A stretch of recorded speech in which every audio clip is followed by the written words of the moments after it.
దట్టమైన అడవిలో కొండలు దిగి వాగులు వంకలు దాటి ఆదివాసీ గర్భిణులకు వైద్యం అందించారు వైద్య బృందం. కొమరంభీం ఆసిఫాబాద్ జిల్లా జైనూరు మండలంలోని లొద్దిగూడ గ్రామంలో ఘటన జరిగింది. ఈ గ్రామం దట్టమైన అటవీ ప్రాంతంలో ఉంటుంది. ఒకవైపు భారీ వర్షం పడుతోంది, సరైన రోడ్డు సౌకర్యం లేదు.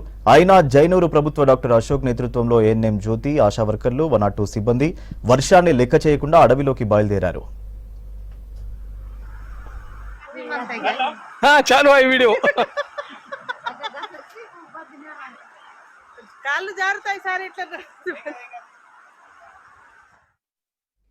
చివరికి గర్భిణీలకు వైద్యం చేశారు డాక్టర్ అశోక్ టీం.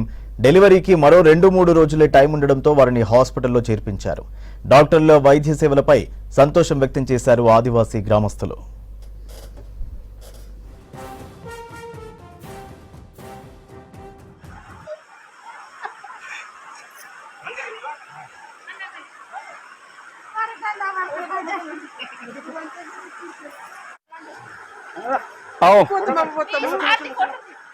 सारे से वीडियोस काढा